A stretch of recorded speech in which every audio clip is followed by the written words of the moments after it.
ಜಲವಾಗ್ತಾ ಇದೆ ಡೆಡ್ಲಿ ವಿಷ. ಮಲಪ್ರಭೆ ಒಡಲು ಸೇರ್ತಾ ಇದೆ ವಿನಾಶಕಾರಿ ಚರಂಡಿಯ ನೀರು. ಬೆಳಗಾವಿಯಲ್ಲಿ ಮಲಪ್ರಭೆ ಕಲುಷಿತವಾಗ್ತಿದ್ರು, ಡೋಂಟ್ ಕೇರ್. ಚರಂಡಿಯ ವಿಷಕಾರಿ ನೀರು ಸೇರ್ತಾ ಇದ್ರು, ಅಧಿಕಾರಿಗಳು ದಿವ್ಯ ನಿರ್ಲಕ್ಷ್ಯವನ್ನು ವಹಿಸ್ತಾ ಇದ್ದಾರೆ. ಗಾಜಿನ ಬಾಟಲ್, ಹಳೆ ಬಟ್ಟೆ, ಪೂಜಾ ಸಾಮಗ್ರಿ, ತ್ಯಾಜ್ಯ ಎಲ್ಲವೂ ಕೂಡ ಮಲಪ್ರಭಾ ಒಡಲಿಗೆ ಸೇರ್ತಾ ಇದೆ. 14 ಜಿಲ್ಲೆಗೆ ನೀರುಣಿಸುವಂತಹ ಮೂಲವೇ ಈ ಮಲಪ್ರಭೆ. ಮಲಪ್ರಭೆ ಸೇರ್ತಾ ಇದೆ ಖಾನಾಪುರ, ಎಂಕೆ ಹುಬ್ಬಳ್ಳಿ, ಮನವಳ್ಳಿ. ಚರಂಡಿಯ ನೀರು ಒಂದಲ್ಲ ಎರಡಲ್ಲ 3 ಖುದ್ದು ಪಟ್ಟಣ ಪಂಚಾಯತ್ ಅಧಿಕಾರಿಗಳಿಂದಲೇ ನದಿಗೆ ಚರಂಡಿ ನೀರು ಬಿಡಲಾಗ್ತಾ ಇದೆ. ವಿಷಕಾರಿ ನೀರಿನಿಂದ ಆರೋಗ್ಯ ಸಮಸ್ಯೆ ಎದುರಿಸ್ತಾ ಇದ್ದಾರೆ ಆ ಭಾಗದ ಜನ. ಬೆಳಗಾವಿ ಭಾಗ ಅಂತಂದ್ರೆ ಮಲಪ್ರಭೆಯ ಜೀವಜಲ ಯಾವ ರೀತಿ ಅಂತಂದ್ರೆ ಆ ಭಾಗದಲ್ಲಿ ಕೇವಲ ಕೃಷಿ ಮಾತ್ರವಲ್ಲ, ಕುಡಿಲಿಕ್ಕೆ ಯೋಗ್ಯವಾಗಿರತಕ್ಕಂತಹ ಉತ್ತಮವಾದಂತಹ ನೀರು. ಅಂತಹ ಒಂದು ಮಲಪ್ರಭೆಯ ಒಡಲಿಗೆ ಇದೀಗ ಚರಂಡಿಯ ನೀರು ಸೇರ್ತಾ ಇದೆ. ತಾವು ನೋಡ್ತಾ ಇದ್ರೆ ದೃಶ್ಯಾವಳಿಗಳಲ್ಲಿ ಚರಂಡಿಯ ನೀರು ಯಾವ ರೀತಿಯಾಗಿ ಸೇರ್ತಾ ಇದೆ. ಕೇವಲ ಮಲಪ್ರಭೆಯ ಆ ಒಂದು ಭಾಗದ ಮಾತ್ರವಲ್ಲ, ಖಾನಾಪುರ ಆಗಿರಬಹುದು, ಸುತ್ತಮುತ್ತಲಿನ ಗ್ರಾಮ ಆಗಿರಬಹುದು, ಕೆಲವೊಂದಿಷ್ಟು ಪ್ರಮುಖ ಹಳ್ಳಿಗಳಿಗೆ ಹೋಗ್ತಕ್ಕಂತಹ ಕೆಲವೊಂದಿಷ್ಟು ಉಪನದಿಗಳ ಚರಂಡಿ ನೀರು ಕೂಡ ಈ ಮಲಪ್ರಭೆ ನದಿಗೆ ಹರಿಯುತ್ತೆ. ಜೊತೆಗೆ ಆ ಭಾಗದ ಒಂದು ಜೀವ ಜಲ ಅಂತಾನೆ ಹೇಳಬಹುದು.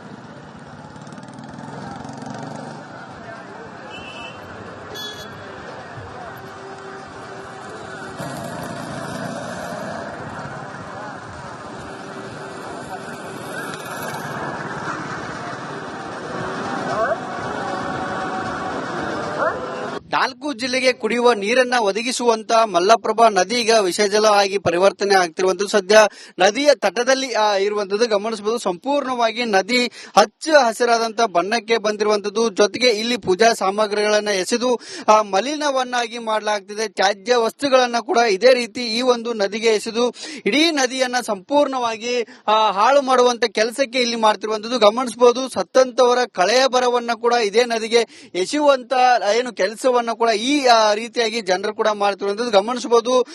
ಏನು ಅಂತ್ಯಕ್ರಿಯೆ ಇದೇ ಒಂದು ಸ್ಥಳದಲ್ಲಿ ಅಂದ್ರೆ ನದಿಯ ಪಕ್ಕದಲ್ಲಿ ಅಂತ್ಯಕ್ರಿಯೆ ಮಾಡಲಾಗುತ್ತೆ. ಅದೇ ಒಂದು ಕಳೆಯ ಬರವನ್ನ ತಂದು ಇದೇ ಒಂದು ನದಿಗೆ ಎಸೆಯಲಾಗುತ್ತೆ. ಜೊತೆಗೆ ತಮ್ಮ ಊರಲ್ಲಿ ಆದ್ರೂ ಕೂಡ ಆ ಒಂದು ಎಲ್ಲ ವಸ್ತುಗಳನ್ನ ಇರಬಹುದು, ಜೊತೆಗೆ ಏನು ಬಟ್ಟೆ ಬರೆಗಳನ್ನ ಹಳೆಯ ವಸ್ತುಗಳನ್ನ ಕೂಡ ಎಸೆಯುವಂತ ಕೆಲಸವನ್ನ ಕೂಡ ಮಾಡಲಾಗುತ್ತೆ. ಹಾಗಾಗಿ ಸ್ಥಳೀಯ ನಿವಾಸಿಗಳು ಕೂಡ ಇಲ್ಲಿದ್ದಾರೆ. ಏನ್ ಹೇಳ್ತಾರೆ ಜನ ಅನ್ನೋದನ್ನ ಅವರನ್ನ ಕೂಡ ನಾನು ಮಾತಾಡ್ತೇನೆ. ಸರ್, ನೋಡ್ತಿದ್ದೀರಿ ಈ ಪರಿಸ್ಥಿತಿಯನ್ನ, ಏನ್ ಅನ್ಸತ್ತೆ ನಿಮ್ಗೆ? ಸರ್, ಒಟ್ಟಾರೆ ಉತ್ತರ ಕರ್ನಾಟಕದ ಜೀವನಾಡಿ ಎಂದೇ ಹೆಸರಾದ ನಮ್ಮ ಮಲಪ್ರಭಾ ನದಿಗೆ ಇಲ್ಲಿ ಇದು ಪೂರ ನೀರನ್ನೋದು ವಿಷಕಾರಿಯಾಗಿದೆ. ಫಸ್ಟ್ ಆಗ್ತಾ ಇದೆ ಅಲ್ಲ, ಈಗ ಆಲ್ರೆಡಿ ಇದು ವಿಷಕಾರಿ ಆಗಿಬಿಟ್ಟಿದೆ.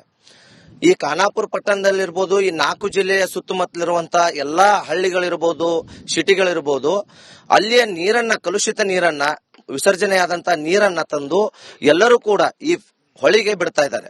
ಫ್ಯಾಕ್ಟರಿ ನೀರಾಗಿರ್ಬೋದು, ಅದು ಕೂಡ ಇಲ್ಲಿ ಬಂದ್ ಬಿಡ್ತಾ ಇದ್ದಾರೆ. ಮತ್ತೆ ಅಂತ್ಯ ಸಂಸ್ಕಾರ ಮಾಡಿದಂತ ಅದೇನು ಅಸ್ಥಿಯನ್ನ ಕೂಡ ತಂದು ಬಿಡ್ತಾ ಇದ್ದಾರೆ. ಮತ್ತೆ ಇಲ್ಲಿ ನೋಡ್ತಾ ಇರ್ಬೋದು ನೀವು, ಇದೆಲ್ಲ ಹೊಲಸು ಹೋಗಿದ್ದಾರೆ. ಇಲ್ಲಿ ಅರಿವೆ ಇರ್ಬೋದು, ದೇವರ ಫೋಟೋಗಳಿರ್ಬೋದು, ಇಂತ ಕಸ ಇರ್ಬೋದು, ಎಲ್ಲಾನು ತಂದು ಹೋಗಿತಾರು. ಇದಕ್ಕ ಯಾರಿಗೂ ಕೂಡ ಈ ಏನು 4 ಜಿಲ್ಲೆಯಲ್ಲಿ ಕುಡಿಯೋ ನೀರನ್ನ ಈ ಮಲಪ್ರಭಾ ಕೊಡ್ತಾ ಇದ್ದಾಳ. ಈ ಮಲಪ್ರಭೆಗೆ ನಾವು ಒಂದು ಅತ್ಯಂತ ಒಂದು ಧೋರಣೆಯನ್ನ ಮಾಡ್ತಾ ಇದ್ದೀವಿ. ಈಗ ಇಲ್ಲಿ ಅಷ್ಟೇ ಅಲ್ಲ, ಸುಮಾರು ಏನು 4 ಜಿಲ್ಲೆಗಳಿಗೆ ಕುಡಿಯೋ ನೀರು ಹೋಗಾತೈತಿ. ಈ 4 ಜಿಲ್ಲೆಯ ಸಂಬಂಧಪಟ್ಟಂತ ಅಧಿಕಾರಿಗಳು ಅಲ್ಲೇನು ಗೇಟನ್ನ ಮಾಡ್ತಾರೋ ಅಥವಾ ತಡೆಗೋಡೆಯನ್ನ ಮಾಡ್ತಾರೋ, ಸಾರ್ವಜನಿಕ ಎಚ್ಚರಿಕೆಯನ್ನ ನೀಡ್ತಾರೋ ಅಥವಾ ಇಂಥ ಕೃತ್ಯವನ್ನ ಮಾಡುವಂತ ಸಾರ್ವಜನಿಕರಿಗೆ ದಂಡವನ್ನ ವಿಧಿಸ್ತಾರೋ ಗೊತ್ತಿಲ್ಲ. ಒಟ್ಟಾರೆ ನಮ್ಮ ಮಲಪ್ರಭಾ ನದಿ ಸ್ವಚ್ಛ ನೀರನ್ನ ಜನರಿಗೆ ಕೊಡಬೇಕಂದ್ರ ಕ್ಲೀನ್ ಆಗಿಡ್ಬೇಕು. ಈ ಕೆಲಸವನ್ನ ಎಲ್ಲಾ ಅಧಿಕಾರಿಗಳು ಮಾಡಬೇಕು. ಇದು ನಮ್ದು ಒತ್ತಾಯ. ತಾವೇನ್ ಹೇಳ್ತೀರಿ? ಈಗ ಇದೇ ನೀರು ನಮ್ಮ ಖಾನಾಪುರ ಪಟ್ಟಣಕ್ಕೆ ಕುಡಿಯುವ ನೀರಾಗಿ ಮಾರ್ಪಾಡಾಗ್ತದೆ. ಆದ್ರೆ ಆಲ್ರೆಡಿ ಈ ನೀರು ಎಲ್ಲ ವಿಷಕಾರಿ ಆಗಿದೆ, ಹಸಿರಾಗಿದೆ. ಈ ನೀರು ಕುಡಿಯೋದಕ್ಕೆ ಲಾಯಕ್ಕಿಲ್ಲ. ಆದ್ರೂ ಈ ನೀರು ನಮ್ಮ ಜನರಿಗೆ ಕುಡಿಯೋಕೆ ನೀಡ್ತಾ ಇದ್ದಾರೆ. ಇದರ ಬಗ್ಗೆ ಪಟ್ಟಣ ಪಂಚಾಯತ್ ಅಧಿಕಾರಿಯವರು ಸ್ವಲ್ಪ ಗಮನ ಹರಿಸಿ ಅದನ್ನ ಚಲೋ ನೀರು ಕೊಡ್ಬೇಕಂತ ನಾವು ಇದನ್ನ ಮಾಡ್ತಾ ಇದ್ದೇವೆ. ಆಡಳಿತ ಇಲಾಖೆ ಕೂಡ ಈ ಎಲ್ಲ ವ್ಯವಸ್ಥೆಯನ್ನ ಗಮನಿಸಬೇಕು ಅನ್ನೋ ನಿಟ್ಟಿನಲ್ಲಿ ಒತ್ತಾಯವನ್ನು ಕೂಡ ಮಾಡಲಾಗ್ತಿರುವಂತದ್ದು. ಕ್ಯಾಮರಾ ಜಲವಾಗ್ತಾ ಇದೆ ಡೆಡ್ಲಿ ವಿಷ. ಮಲಪ್ರಭೆ ಒಡಲು ಸೇರ್ತಾ ಇದೆ ವಿನಾಶಕಾರಿ ಚರಂಡಿಯ ನೀರು. ಬೆಳಗಾವಿಯಲ್ಲಿ ಮಲಪ್ರಭೆ ಕಲುಷಿತವಾಗ್ತಿದ್ರು, ಡೋಂಟ್ ಕೇರ್. ಚರಂಡಿಯ ವಿಷಕಾರಿ ನೀರು ಸೇರ್ತಾ ಇದ್ರು, ಅಧಿಕಾರಿಗಳು ದಿವ್ಯ ನಿರ್ಲಕ್ಷ್ಯವನ್ನು ವಹಿಸ್ತಾ ಇದ್ದಾರೆ.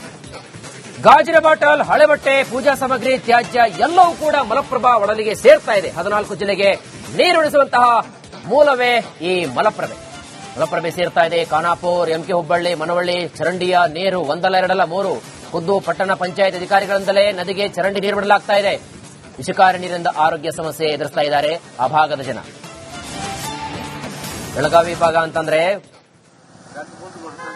ಮಲಪ್ರಭೆಯ ಜೀವಜಲ ಯಾವ ರೀತಿ ಅಂತಂದ್ರೆ ಆ ಭಾಗದಲ್ಲಿ ಕೇವಲ ಕೃಷಿ ಮಾತ್ರವಲ್ಲ, ಕುಡಿಲಿಕ್ಕೆ ಯೋಗ್ಯವಾಗಿರತಕ್ಕಂತಹ ಉತ್ತಮವಾದಂತಹ ನೀರು. ಅಂತಹ ಒಂದು ಮಲಪ್ರಭೆಯ ಒಡಲಿಗೆ ಇದೀಗ ಚರಂಡಿಯ ನೀರು ಸೇರ್ತಾ ಇದೆ. ತಾವು ನೋಡ್ತಾ ಇದ್ರೆ ದೃಶ್ಯಾವಳಿಗಳಲ್ಲಿ ಚರಂಡಿಯ ನೀರು ಯಾವ ರೀತಿಯಾಗಿ ಸೇರ್ತಾ ಇದೆ. ಕೇವಲ ಇದು ಕೇವಲ ಮಲಪ್ರಭೆಯ ಆ ಒಂದು ಭಾಗದ ಮಾತ್ರವಲ್ಲ, ಖಾನಾಪುರ ಆಗಿರಬಹುದು, ಸುತ್ತಮುತ್ತಲಿನ ಗ್ರಾಮ ಆಗಿರಬಹುದು, ಕೆಲವೊಂದಿಷ್ಟು ಪ್ರಮುಖ ಹಳ್ಳಿಗಳಿಗೆ ಹೋಗ್ತಕ್ಕಂತಹ ಕೆಲವೊಂದಿಷ್ಟು ಉಪನದಿಗಳ ಚರಂಡಿ ನೀರು ಕೂಡ ಈ ಮಲಪ್ರಭೆ ನದಿಗೆ ಹರಿಯುತ್ತೆ. ಜೊತೆಗೆ ಆ ಭಾಗದ ಒಂದು ಜೀವ ಜಲ ಅಂತಾನೆ ಹೇಳಬಹುದು.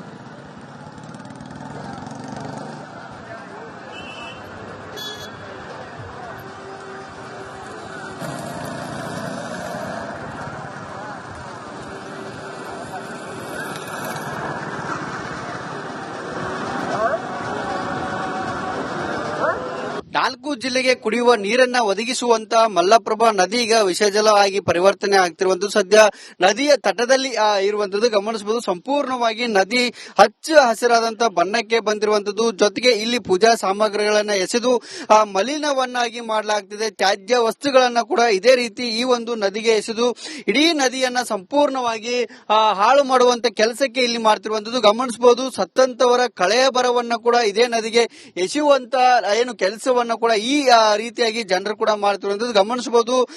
ಏನು ಅಂತ್ಯಕ್ರಿಯೆ ಇದೇ ಒಂದು ಸ್ಥಳದಲ್ಲಿ ಅಂದ್ರೆ ನದಿಯ ಪಕ್ಕದಲ್ಲಿ ಅಂತ್ಯಕ್ರಿಯೆ ಮಾಡಲಾಗುತ್ತೆ. ಅದೇ ಒಂದು ಕಳೆಯ ಬರವನ್ನ ತಂದು ಇದೇ ಒಂದು ನದಿಗೆ ಎಸೆಯಲಾಗುತ್ತೆ. ಜೊತೆಗೆ ತಮ್ಮ ಊರಲ್ಲಿ ಆದ್ರೂ ಕೂಡ ಆ ಒಂದು ಎಲ್ಲ ವಸ್ತುಗಳನ್ನ ಇರಬಹುದು, ಜೊತೆಗೆ ಏನು ಬಟ್ಟೆ ಬರೆಗಳನ್ನ ಹಳೆಯ ವಸ್ತುಗಳನ್ನ ಕೂಡ ಎಸೆಯುವಂತ ಕೆಲಸವನ್ನ ಕೂಡ ಮಾಡಲಾಗುತ್ತೆ. ಹಾಗಾಗಿ ಆ ಸ್ಥಳೀಯ ನಿವಾಸಿಗಳು ಕೂಡ ಇಲ್ಲಿದ್ದಾರೆ. ಏನ್ ಹೇಳ್ತಾರೆ ಜನ ಅನ್ನೋದನ್ನ ಅವರನ್ನ ಕೂಡ ನಾನು ಮಾತಾಡ್ತೇನೆ. ಸರ್, ನೋಡ್ತಿದ್ದೀರಿ ಈ ಪರಿಸ್ಥಿತಿಯನ್ನ, ಏನ್ ಅನ್ಸುತ್ತೆ ನಿಮ್ಗೆ?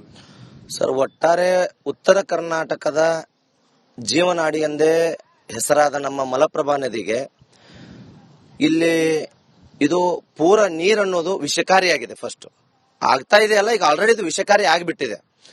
ಈ ಖಾನಾಪುರ ಪಟ್ಟಣದಲ್ಲಿರ್ಬೋದು, ಈ 4 ಜಿಲ್ಲೆಯ ಸುತ್ತಮುತ್ತಲಿರುವಂತ ಎಲ್ಲಾ ಹಳ್ಳಿಗಳಿರ್ಬೋದು, ಸಿಟಿಗಳಿರ್ಬೋದು, ಅಲ್ಲಿಯ ನೀರನ್ನ, ಕಲುಷಿತ ನೀರನ್ನ, ವಿಸರ್ಜನೆಯಾದಂತ ನೀರನ್ನ ತಂದು ಎಲ್ಲರೂ ಕೂಡ ಈ ಹೊಳಿಗೆ ಬಿಡ್ತಾ ಇದ್ದಾರೆ. ಫ್ಯಾಕ್ಟರಿ ನೀರಾಗಿರ್ಬೋದು, ಅದು ಕೂಡ ಇಲ್ಲಿ ಬಂದ್ ಬಿಡ್ತಾ ಇದ್ದಾರೆ. ಮತ್ತೆ ಅಂತ್ಯ ಸಂಸ್ಕಾರ ಮಾಡಿದಂತ ಅದೇನು ಅಸ್ಥಿಯನ್ನ ಕೂಡ ತಂದು ಬಿಡ್ತಾ ಇದ್ದಾರೆ. ಮತ್ತೆ ಇಲ್ಲಿ ನೋಡ್ತಾ ಇರ್ಬೋದು ನೀವು, ಇದೆಲ್ಲ ಹೊಲಸೊಗ್ದಿದ್ದಾರೆ. ಇಲ್ಲಿ ಅರಿವೆ ಇರ್ಬೋದು, ದೇವರ ಫೋಟೋಗಳಿರ್ಬೋದು, ಅಂತ ಇಂತ ಕಸ ಇರ್ಬೋದು, ಎಲ್ಲಾನು ತಂದು ಹೋಗಿತಾರು. ಇದಕ್ಕ ಯಾರಿಗೂ ಕೂಡ ಈ ಏನು 4 ಜಿಲ್ಲೆಯಲ್ಲಿ ಕುಡಿಯೋ ನೀರನ್ನ ಈ ಮಲಪ್ರಭಾ ಕೊಡ್ತಾ ಇದ್ದಾಳ. ಈ ಮಲಪ್ರಭೆಗೆ ನಾವು ಒಂದು ಅತ್ಯಂತ ಒಂದು ಧೋರಣೆಯನ್ನ ಮಾಡ್ತಾ ಇದ್ದೀವಿ. ಈಗ ಇಲ್ಲಿ ಅಷ್ಟೇ ಅಲ್ಲ, ಸುಮಾರು ಏನು 4 ಜಿಲ್ಲೆಗಳಿಗೆ ಕುಡಿಯೋ ನೀರು ಹೋಗಾತೈತಿ. ಈ 4 ಜಿಲ್ಲೆಯ ಸಂಬಂಧಪಟ್ಟಂತ ಅಧಿಕಾರಿಗಳು ಅಲ್ಲೇನು ಗೇಟನ್ನ ಮಾಡ್ತಾರೋ ಅಥವಾ ತಡೆಗೋಡೆಯನ್ನ ಮಾಡ್ತಾರೋ, ಸಾರ್ವಜನಿಕ ಎಚ್ಚರಿಕೆಯನ್ನ ನೀಡ್ತಾರೋ ಅಥವಾ ಇಂಥ ಕೃತ್ಯವನ್ನ ಮಾಡುವಂತ ಸಾರ್ವಜನಿಕರಿಗೆ ದಂಡವನ್ನ ವಿಧಿಸ್ತಾರೋ ಗೊತ್ತಿಲ್ಲ. ಒಟ್ಟಾರೆ ನಮ್ಮ ಮಲಪ್ರಭಾ ನದಿ ಸ್ವಚ್ಛ ನೀರನ್ನ ಜನರಿಗೆ ಕೊಡ್ಬೇಕಂದ್ರ ಕ್ಲೀನ್ ಆಗಿಡ್ಬೇಕು. ಈ ಕೆಲಸವನ್ನ ಎಲ್ಲಾ ಅಧಿಕಾರಿಗಳು ಮಾಡಬೇಕು. ಇದು ನಮ್ದು ಒತ್ತಾಯ. ತಾವೇನ್ ಹೇಳ್ತೀರಿ? ಈಗ ಇದೇ ಒಂದು ನೀರು ನಮ್ಮ ಖಾನಾಪುರ ಪಟ್ಟಣಕ್ಕೆ ಕುಡಿಯುವ ನೀರಾಗಿ ಮಾರ್ಪಾಡಾಗ್ತದೆ. ಆದ್ರೆ ಆಲ್ರೆಡಿ ಈ ನೀರು ಎಲ್ಲ ವಿಷಕಾರಿಯಾಗಿದೆ, ಹಸಿರಾಗಿದೆ. ಈ ನೀರು ಕುಡಿಯೋದಕ್ಕೆ ಲಾಯಕ್ಕಿಲ್ಲ. ಆದ್ರೂ ಈ ನೀರು ನಮ್ಮ ಜನರಿಗೆ ಕುಡಿಯೋಕೆ ನೀಡ್ತಾ ಇದ್ದಾರೆ. ಇದರ ಬಗ್ಗೆ ಪಟ್ಟಣ ಪಂಚಾಯತ್ ಅಧಿಕಾರಿಯವರು ಸ್ವಲ್ಪ ಗಮನ ಹರಿಸಿ ಅದನ್ನ ಚಲೋ ನೀರು ಕೊಡ್ಬೇಕಂತ ನಾವು ಇದನ್ನ ಮಾಡ್ತಾ ಇದ್ದೇವೆ. ಆಡಳಿತ ಇಲಾಖೆ ಕೂಡ ಈ ಎಲ್ಲ ವ್ಯವಸ್ಥೆಯನ್ನ ಗಮನಿಸಬೇಕು ಅನ್ನೋ ನಿಟ್ಟಿನಲ್ಲಿ ಒತ್ತಾಯವನ್ನು ಕೂಡ ಮಾಡಲಾಗ್ತಿರುವಂತದ್ದು.